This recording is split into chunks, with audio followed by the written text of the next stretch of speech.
Eli se on tietysti, se on ihan niin kuin hieno ja se on se tavoitekin, että metsänomistaja voi vertailla, että jos nyt hakkaan, saan sen 40 000 euroa ja nyt jos panen sen myyntiin luontoarvojen kehittämiseen, niin mitä mä sitten saan? Jakson sponsoroi Kuutio.fi. Tervehdys, tervetuloa Metsänomistaja-podcastiin. Tällä kertaa onkin täällä ihan yksin, Jouko onkin tuolla muualla, mutta on saanut vieraaksi tänne mukaan Jaakko Temmeksen. Tervetuloa. Kiitoksia.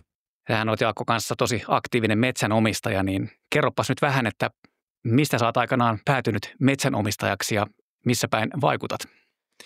No metsänomistaja ura alkoi tuossa 90-luvulla, sain äidiltä lahjaksi Luumäellä pienen metsätilan ja silloin sitä mietin ja tietyllä lailla innostuin siihen ja olen sitten sen jälkeen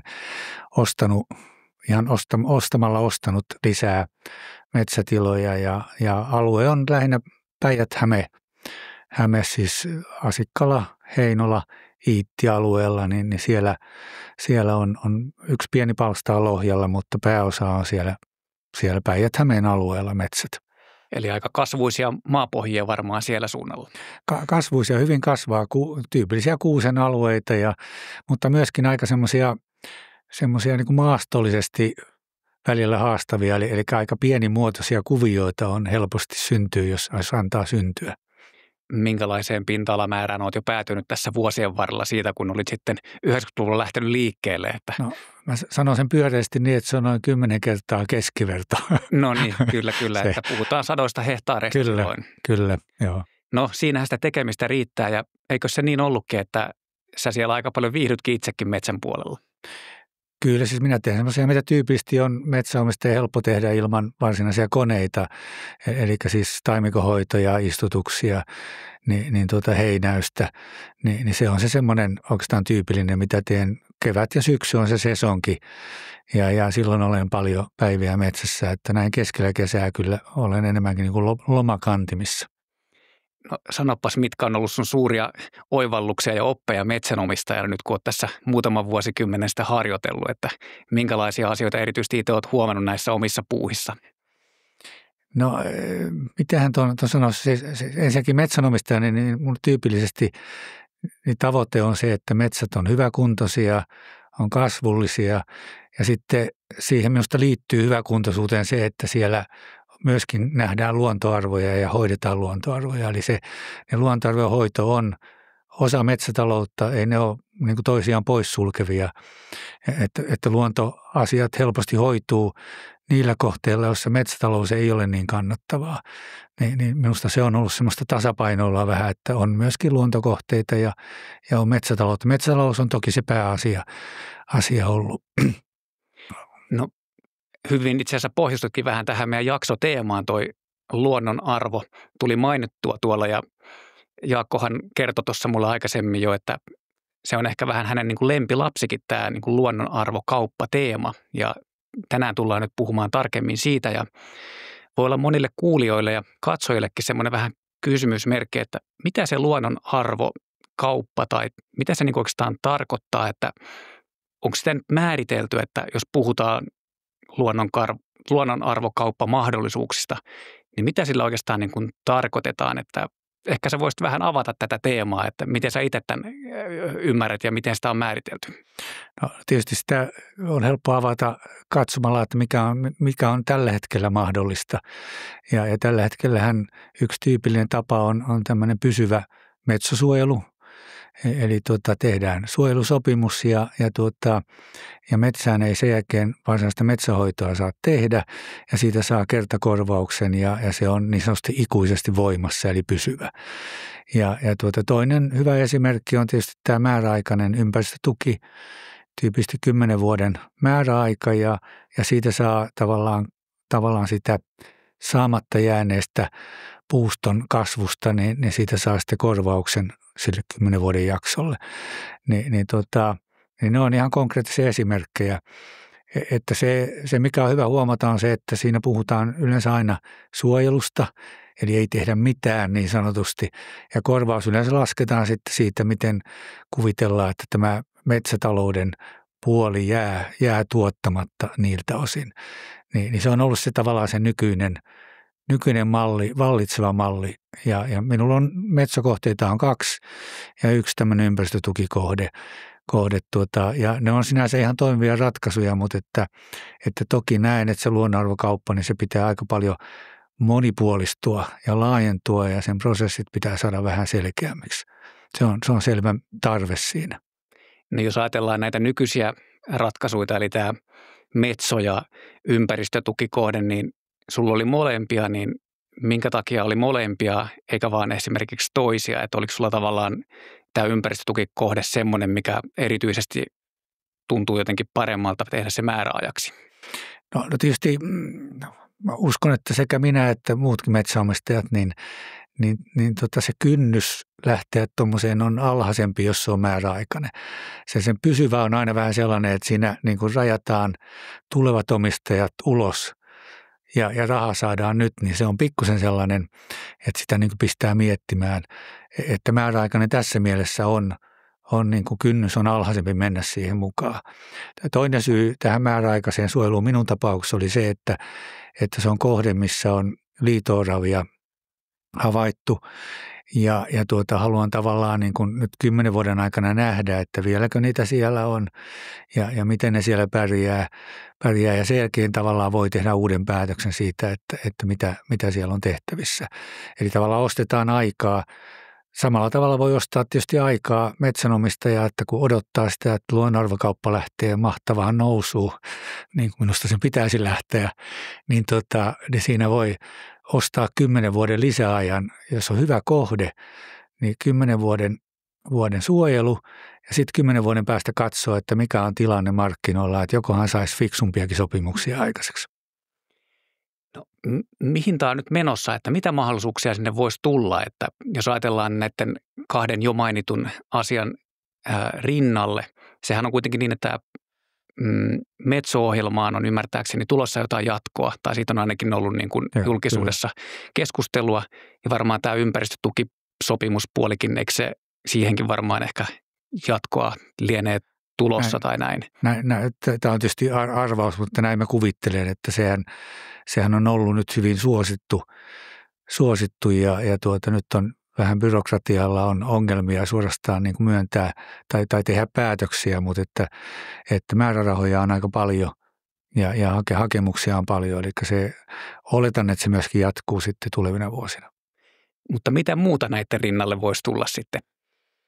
No tietysti se kun nämä on yleensä aina suojelu, no niin kuin sanoin, niin ei tehdä mitään, joka on tietysti yksi tapa edistää luontoarvoja, mutta on toki muitakin tapoja ja tietysti se, mikä voi tuoda uutta on se, että on tämmöisiä luonnonhoitohankkeita ja niitähän on pienimuotoisesti ollutkin koko ajan, mutta se, varsinkin kun puhutaan ennallistamisesta, niin siinä tullaan kyllä semmoiselle alueelle, että siellä tehdään toimenpiteitä. Että kyllä se ei ole vaan siitä, että ollaan tekemättä mitään, vaan siellä sitten ruvetaan ihan oikeasti kehittämään sitä aluetta. Ja se ennallistaminenhan on semmoinen iso juttu, jota EUn puolelta tuodaan ja jossa todennäköisesti pyörii aika isot rahat sitten jossain vaiheessa. Ja silloinhan puhutaan aika erilaisista jutuista, että otetaan alue ja kehityssuunnitelma sille ja sitten etsitään maksajaa sille kehittämiselle. Että se on yksi sellainen tyyppiesimerkki. Toinen tyyppiesimerkki, mikä todennäköisesti tulee, on tämä kompensaatio, eli se, että yrityksille joko määrätään tai sitten he vapaaehtoisesti kompensoi luonnolla aiheuttamia haittoja niin jossain muualla, eli he ostaa kompensaationa luontoarvojen lisäämistä jossain tyypisesti metsäalueella Suomessa.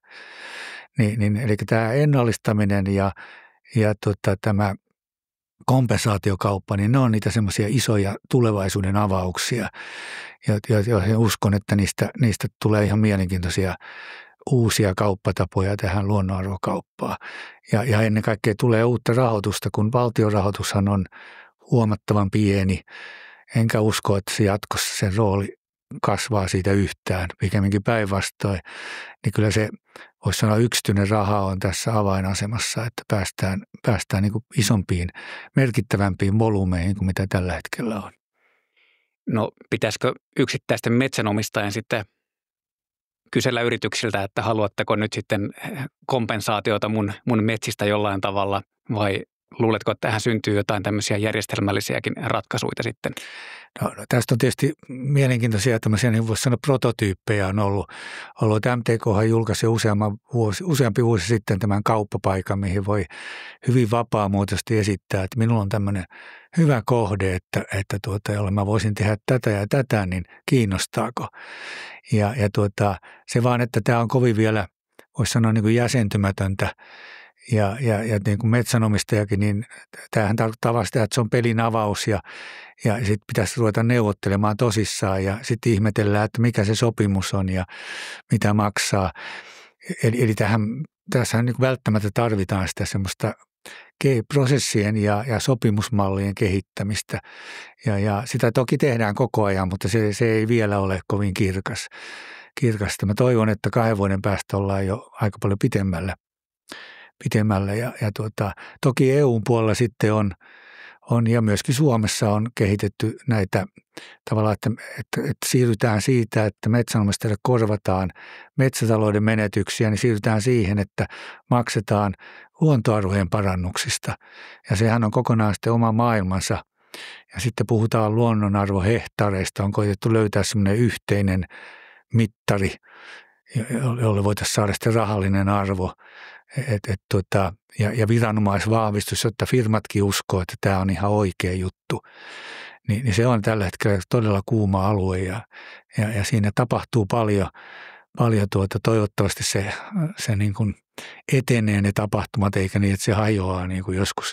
Varsinkin EU-tasolla on se riski, että se kestää pitkään, mutta mä oletan, että Suomessa päästään nopeammin tähän itse asiaan. Saadaan viranomaisvahvistussa saadaan mitattavaa luontoarvoa, tavallaan niin kuin yksikäsitteinen suhde sille, jolla voidaan sitten tehdä sopimuksia sen pohjalta. Ja tämä on minusta se lupaus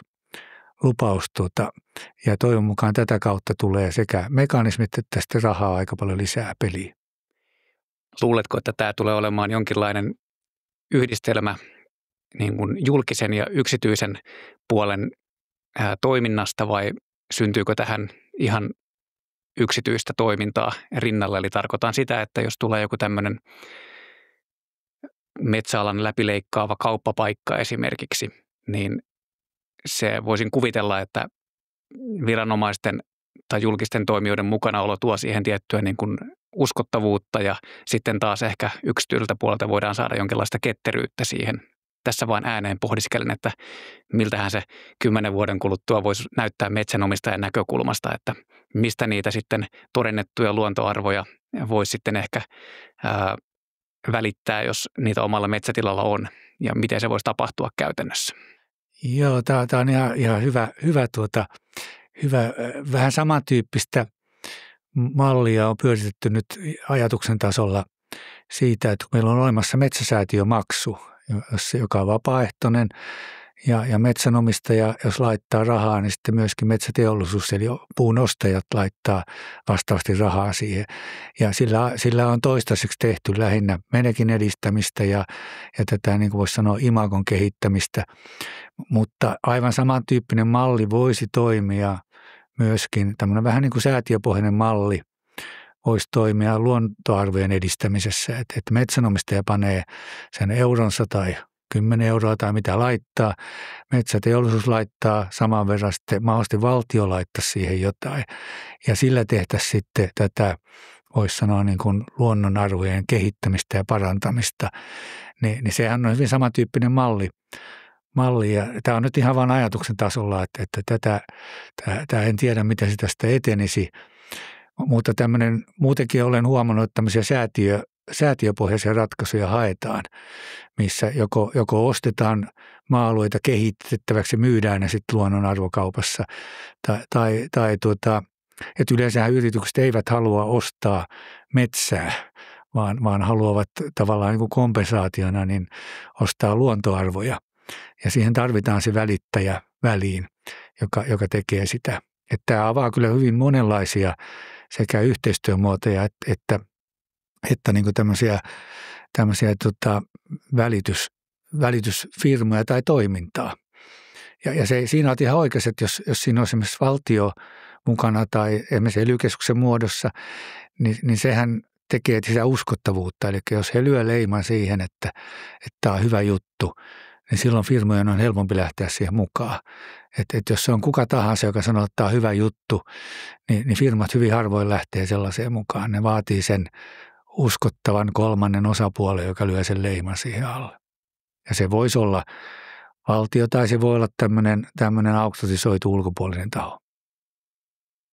No, saa nähdä, saadaanko me tässä jaksossa ratkaistua tämäkin asia kokonaisuudessaan nyt sitten, mutta toi on varmaan just niin kuin totesit, että toi säätiökenttä, metsäalalla on näitä säätiöitä ja se voisi kuulostaa ihan niin kuin mahdollista ajatukselta, että mietin vaan sitä, että kertyyköhän sieltä sitten niin kuin riittäviä rahavirtoja pidemmän päälle noista, että ne on kuitenkin aika maltillisia ne menekin edistämismaksutkin. Just tuossa kun tein puukaupan kesäkuussa, niin sinne kun laitto ruksin, että maksetaan sitten menekin edistämismaksua, niin eihän siitähän hirveän isoja potteja sitten kerry, että tässä kun ääneen pohditaan tätä teemaa, niin tulee esimerkiksi mieleen Metsä Groupilla on tämä Metsä Group Plus-palvelu, missä sitten jätetään enemmän niitä säästöpuita ja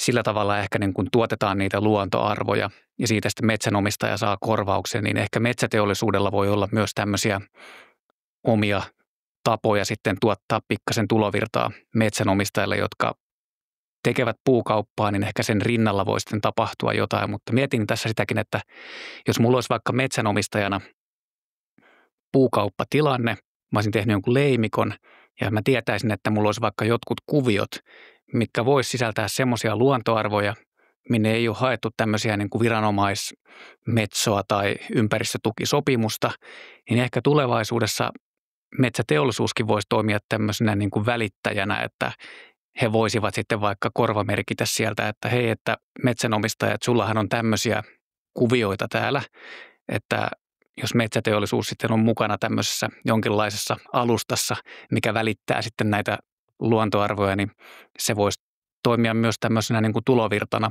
metsänomistajalle sitten sitä kautta. Ja ehkä siinä voisi olla se insentiivi metsäteollisuusyrityksillekin sillä tavalla, että heille voi joku pieni kompensaatio siitä tai komissio tulla vaikka, että ne toimii niin kuin välittäjänä, joka konkretisoi tämän, koska metsänomistajajoukko on sen verran kirjava, että 600 000 metsänomistajasta, niin aika monikaan ei välttämättä ole niin kauhean valveutunut. Me ollaan ehkä täällä vähän näitä aktiivisempia metsänomistajia tässä studion penkeillä tällä hetkellä, mutta sitten on suuri joukko niitä, jotka ehkä tarvii vähän sitä kädestä pitäjää. Että tuossa oli vähän tuommoisia jotain ajatuksia tuli mieleen. Joo, ei ihan hyvä tämä plushoitomalli, tai sanotaan, että hakkusta saa sitten pikkusen enemmän rahaa, kun on plusmalli. Ja FSC:ssähän on hyvin samantyyppinen, että siinä on se, että jos metsäomistajalla itsellään ei ole riittävää suojelualuetta FSC-sertifiointiin, niin niistähän on käyty juuri tätä vaihtokauppaa tai vuoksaamista tai mitä, ja sitten taas FSC-puustas maksetaan paremmin. Niin totta, tämä on ihan niin kuin mielenkiintoinen. En tiedä, mihin suuntaan se on menossa, mutta säätiörintamallahan myöskin puutalostavat firmat on aktiivisia. Eli selvästi haetaan koko ajan niin kuin näitä malleja juuri tähän, miten sitä luontoarvokauppaa tehdään. Ja toki kaikki se niin kuin lisähintapuulle, joka tulee siitä, että luontoarvot otetaan paremmin huomioon, niin minusta se on ihan positiivinen, koska se ohjaa markkinaa oikeaan suuntaan. Ja siinä mielessä ihan minusta hyvä juttu. Mutta en ole itse tehnyt tätä plusmallia tai muiden vastaavia, että sen takia en ihan tarkkaan tiedä, mitä kaikkea se tarkoittaa, mutta minusta se on ihan mielenkiintoinen lisä tähän kokonaisuuteen. Ja ehkä se on osana niin kuin sitä perinteistä puukauppatilannetta, että lähinnä mä just mietin tässä sitä, että kilpailuta paras tarjous puukaupoillesi, rekisteröidy maksutta ja varmista paras hinta sekä ehdot puukaupoillesi. Tutustu ja rekisteröidy nyt kuutio.fi. Jos sen rinnalle tulisi jotain vielä, että tavallaan perinteinen puukauppa tehdään aina metsätilan joistain kuvioista tai alueista, mutta mitä jos siinä sitten tehtäisiinkin siinä samassa yhteydessä tehtäisiin jotain muutakin, joka ei ole sitä niin kuin perinteistä puunkorjuuta, mutta se voisi olla tämmöistä niin kuin välitystä. Niin se oli vaan ehkä tämmöinen niin kuin ajatus, mikä tuli tuossa vaan mieleen, mutta en tiedä.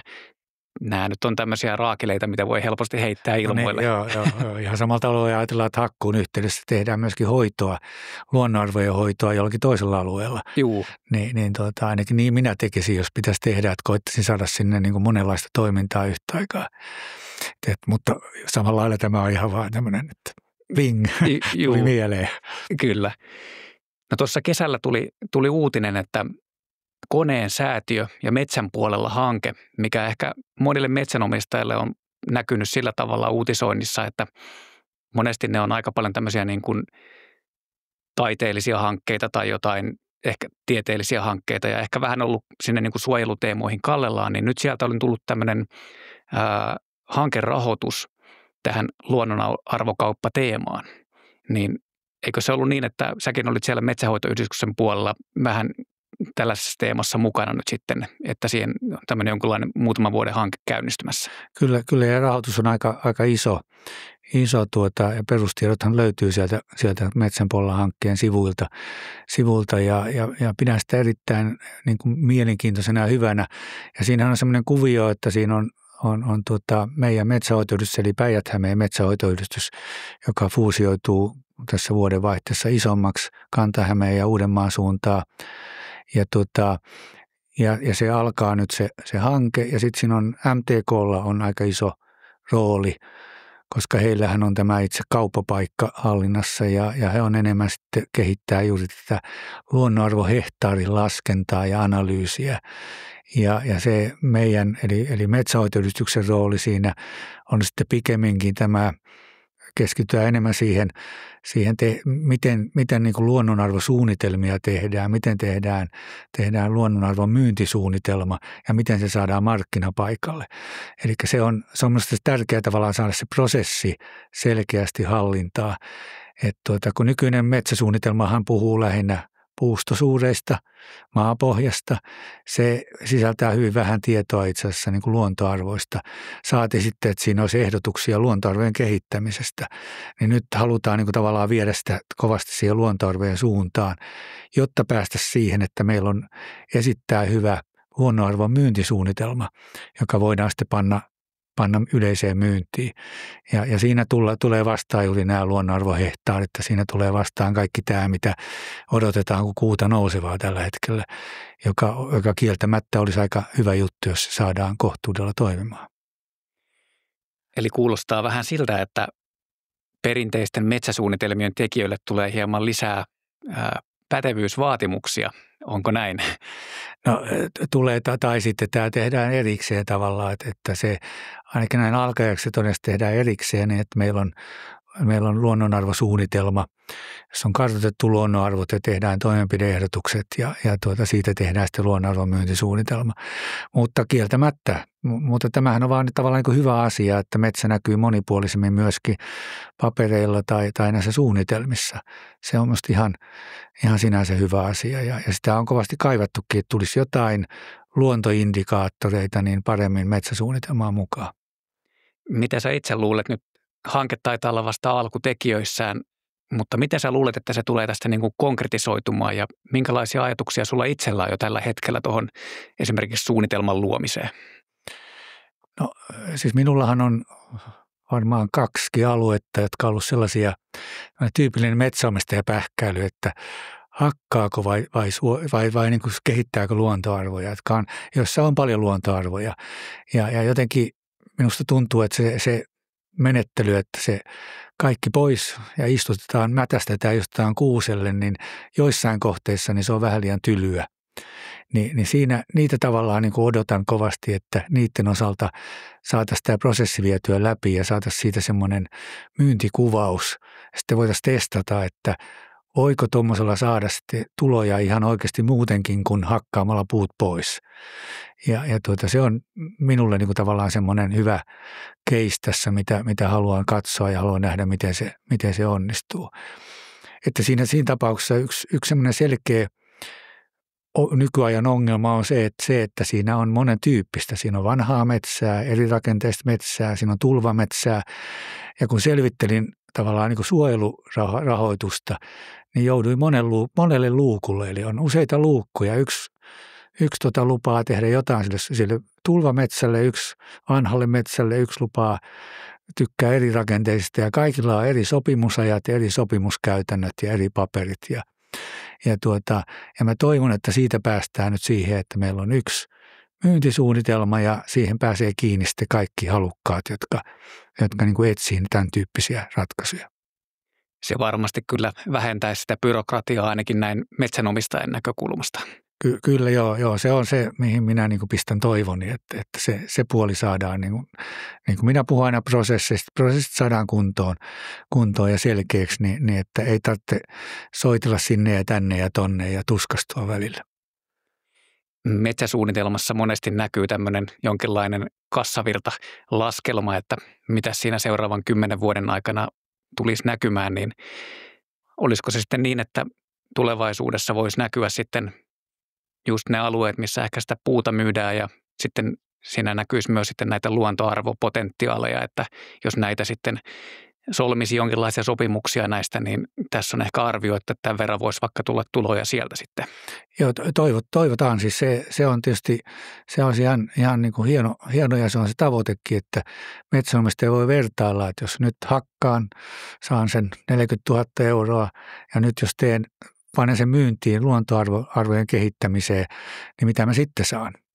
Ja toki tällä hetkellä ei yhtään tiedetä, että miten se hinnat tulee asettumaan. Että se on normaalia kauppaa, niin siinä on myyjä ja ostaja ja jos myytävää on paljon ja ostajia on vähän, niin hinnat laskee ja tätähän emme tiedä. Mutta sitten kun siitä saadaan kokemusta, niin sitten voidaan myöskin asettaa jotain hintatavoitteita niin luontoarvokaupalle.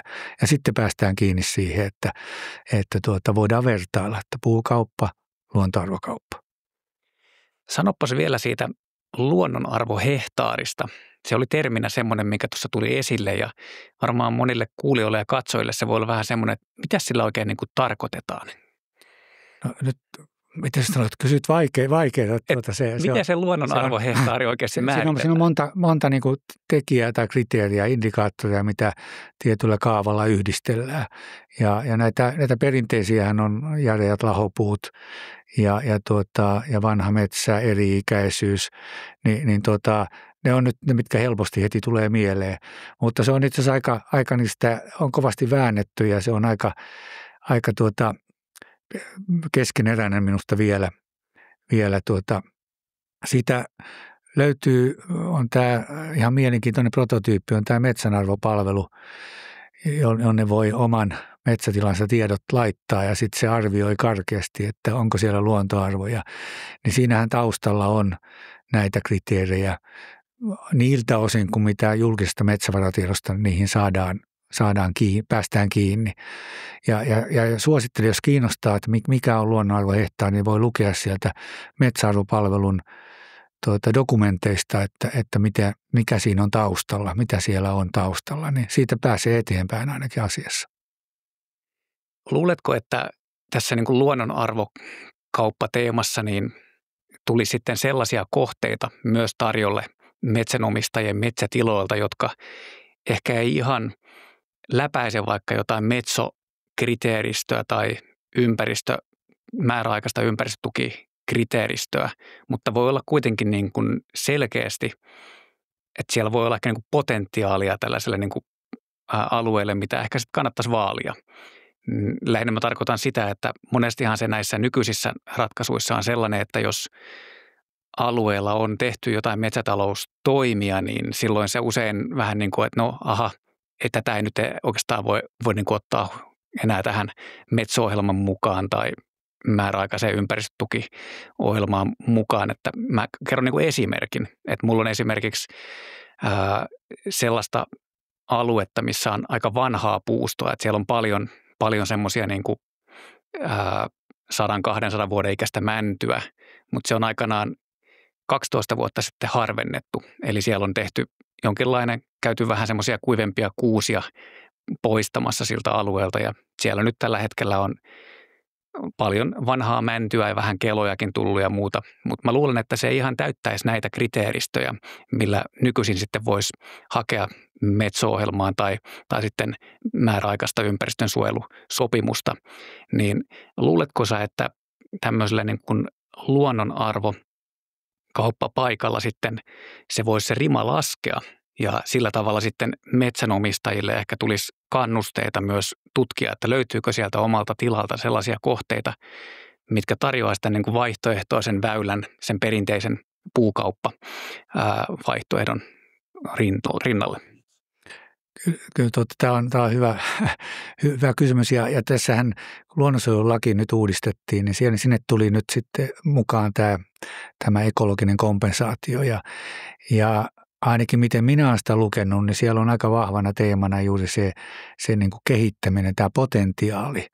Että tässä on potentiaali, tätä voidaan kehittää, niin silloin minä ainakin tulkisin sen niin, että se ei tarkoita sitä, että sen pitää olla valmiiksi hyvä. Päinvastoin melkein niin kuin minun tulkinta oli se, että jos on oikein hyvä kohde valmiiksi, niin se ei välttämättä ole niin kuin ekologisen kompensaation hyvä kohde. Korkeintaan se on pysyvään suojeluun, joka sekin tietysti voidaan niin kuin myydä ekologisena kompensaationa. Mutta se on minusta tuonut juuri tähän sen näkökulman, että on sitä potentiaalia ja sitä kehitetään, joka minusta on ihan hyvä uusi niin kuin mahdollisuus. Ihan niin kuin kuvasit tämän tilanteen, niin se auttaa siihen. Minä tein semmoisen ajatusleikin, että minulla oli nyt päätehakkuu Iitissä 5 hehtaaria ja hyvin rehevä kivinen maapohja ja jyrkkä rinne ja sitten siinä menee joki pohjalla ja minä ajattelin, että tässähän olisi potentiaali vaikka mihin. Olen tehnyt siitä semmoisen yhden A4, mistä mä ajattelin, että se olisi mukaan tämä myyntiesite. Ei tällä hetkellä ei ole mitään kanavaa, mihin sen laittaisin. Mutta tavallaan niin kuin ideana juuri se, että lähdetään niin kuin hyvinkin taimikkovaltaisesta tilanteesta ja sitä kehitetään, että sinne tuodaan eri-ikäisyyttä, sinne sallitaan paikallisesti jalopuut, sinne voidaan lisätä jalopuita ja tehdään sitä monimuotoisuutta ja pidetään huolta tavallaan siitä, että siellä on koko ajan sitä eri rakenteisuutta ja näin ollen se monipuolistuu myöskin se kasvilajisto siellä. Niin siinä olisi potentiaalia. Että ainoa vaan tietysti, että kun lähdetään päätehakkuusta, niin aikajänne on 50 vuotta, sanotaan 60 vuotta helposti. Ja se on tietysti sopimusaikana aika pitkä ja kuka sen siinä aikana maksaa, niin siihen tulee näitä sopimusjuttuja. Mutta ajatusleikkinä ihan mielenkiintoinen tavallaan. Tullaan juuri siihen, että se potentiaali pitää saada niin kuin mukaan siihen. Ei se, että siinä on nyt hyvät suojeluarvot, vaan se, että siinä on myöskin potentiaalia paljon.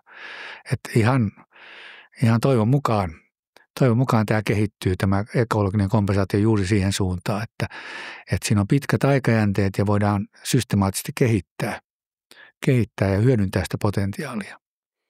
Eli voisi ajatella jopa niinkin, että ehkä tulevaisuudessa voi olla joitain metsätilan kuvioita, jossa käydään vaikka tekemässä poimintahakkuuta ja sillä tavalla niin kuin, tietyllä tavalla niin kuin kehitetään sen alueen luontoarvoja, että Suomen puulaajasta kuitenkin kuusi on semmoinen, mikä kuusettaa tiettyjä alueita, niin voi olla, että siellä sitten voisi olla jossain vaiheessa vaikka hyvä vähän tuoda valoa jollekin alueelle ja sitä kautta tulisi näitä jaloja lehtipuita vaikka.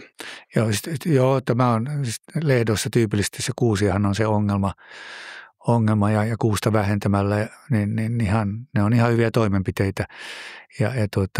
Ja toki muissakin metsissä niin pienaukkojen kautta saadaan sitä eri-ikäisyyttä ja monimuotoisuutta. Ja kun minä näen, että niitä keinoja on, että kunhan päästään siihen, että voidaan jollakin tavalla mitata tämä hyöty ja sitä kautta niin päästään niin kuin markkinoimaan sitä ja päästään markkinoille, niin ihan hyvä. Ja toinen, mitä kovasti toivon, on juuri se, että tämä aikajänneongelma saadaan hallintaan. Eli se, että saadaan nämä toimenpideketjut sellaiseksi, että puhutaan 50 vuodesta, jolla meillä on todella hyvät mahdollisuudet tavallaan saada hyvin monenlaisia metsiä aikaiseksi, jos niin halutaan. Luuletko, että Suomesta löytyy niitä ensimmäisiä yrityksiä, jotka lähtee sitten tämmöistä kauppapaikkaa hyödyntämään vai tarvitaanko jotain suuria monikansallisia jättiyrityksiä maailmalta, jotka sitten hakevat tämmöisiä ekologisia kompensaatioita tai muita itselleen. Mitä luulet, että kun saadaan tuommoinen kauppapaikka toivon mukaan jossain vaiheessa jalkeille, niin miten se menee? Itse asiassa sanon mieluummin niin, että minä toivon jotain asioita. Eli kun EU on aina liikkeessä ja hidas ja jos haetaan koko Euroopalle yhteisiä standardeja, esimerkiksi luonnonarvohehtaaria, niin olen hyvin epäileväinen sen suhteen, että onnistuuko se ja missä ajassa. Ja sen takia niin panen toivoni siihen, että Suomessa pystytään paikallisesti tekemään vaikka esimerkiksi tämän ekologisen kompensaation viranomaisvahvistusten kautta, niin voidaan tehdä uskottavia tämmöisiä, voisi sanoa tarjouksia markkinoille, johon firmat uskoo, oli ne monikansallisia tai paikallisia, niin saadaan se riittävä uskottavuus edes Suomen mittakaavassa, niin se toimisi kyllä ihan hyvin jo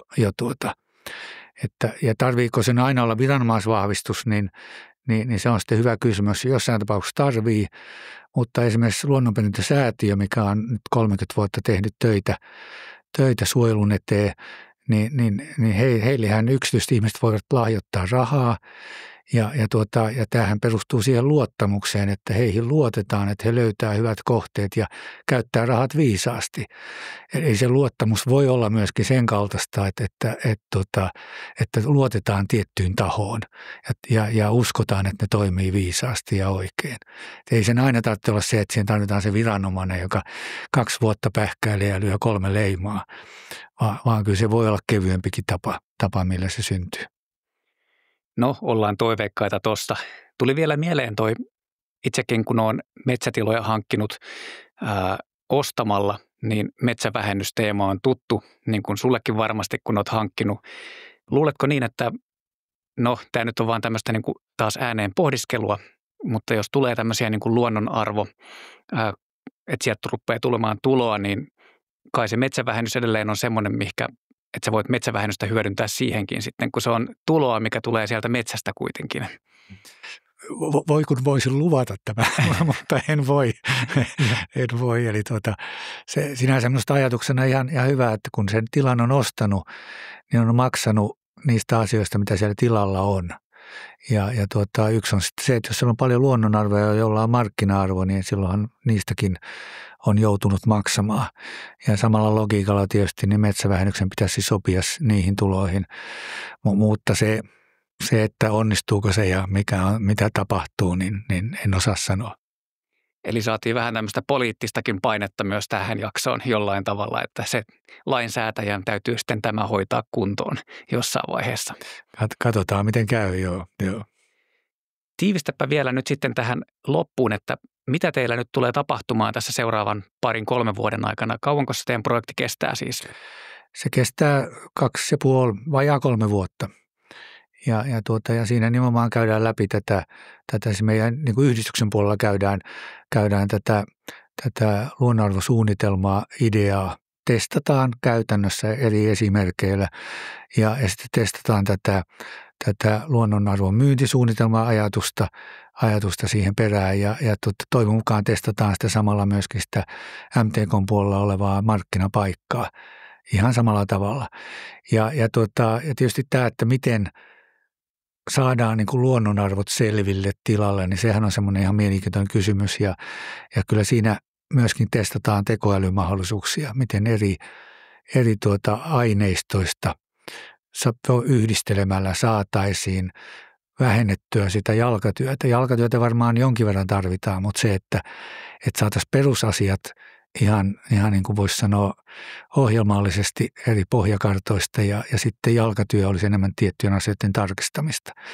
Niin tämä on semmoinen, jossa näen hyvin suuren potentiaalin ja toivottavasti sitä kautta niin päästään sitä jalkatyötä pienentämään. Mä olin tuohon itselleni pohtinut muutamia kysymyksiä tähän jaksoon ja viimeinen oli semmoinen, että ennuste, että missä ollaan vuonna 2030. No, sehän tulee aika pian vastaan. Eihän tässä ole se 4,5 vuotta siihen teidän hanke, jos se kesti sen 2,5-3 vuotta, niin ehkä se voi olla, että metsänomistajille on syntynyt tämmöinen mahdollisuus sitten tähänkin luonnonarvokauppaan siinä vaiheessa. Ainakin voi sanoa niin päin, että jos nyt teet määräaikaisen ympäristötukisopimuksen 10 vuodeksi, niin 10 vuoden kuluttua tilanne on tässä suhteessa aika paljon parempi. Voit uudelleen taas miettiä, että mitä alueelle tekee. Toi on hyvä vinkki ja mä oon itse vähän pohdiskellut kanssa, että löytyisikö jotain semmoisia alueita, mutta saas nähdä, nyt täytyy ehkä tarttua toimeen tässä sitten vielä. Tuleeko sulle, Jaakko, vielä mieleen jotain loppukaneettia tästä teemasta vai tuntuuko siltä, että saatiin aika mukavasti käsiteltyä tätä? No kyllä aika mukavasti ja se, mitä itse olen nyt viimeiset vuodet seurannut, niin paljon tapahtuu. Todella paljon tapahtuu asiassa ja sen takia uskon, että se itse asiassa jo 5 vuotta on pitkä aika. Että kyllä se 5 vuoden päästä niin on näkyvillä kaikenlaisia ratkaisuja ja ratkaisumalleja. Että siinä mielessä olen hyvin optimistinen asian suhteen, että toivon mukaan en ehdi kuolla ennen kuin saa sen ensimmäisen kaupan tehtyä tätä kautta. No siinä on ainakin konkreettinen tavoite sitten, eli Kyllä. Ei muuta kuin ollaan aktiivisia metsänomistajia, tutkitaan omia metsätilojamme ja pyritään tunnistamaan sieltä tämmöisiä mahdollisuuksia ja toivotaan, että tässä meidän ympärillä nyt maailma etenee siihen suuntaan, että täältäkin tulee mahdollisuuksia meille myös sitten hyödyntää niitä metsätiloja ehkä vähän niin kuin tasapainoisemminkin sitten, että se tulevaisuuden tulovirtakin voi tulla monista eri puroista, ei pelkästään ehkä vaan sieltä puukauppatuloista. Joo, hyvä. Näin toivotaan. Kiitos. Moi moi. Moi. Jakson sponsoroi Kuutio.fi. Helposti parhaat puukaupat. Kuutiossa kilpailutat puukaupat helposti ja maksuttomasti. Tutustu ja rekisteröidy nyt.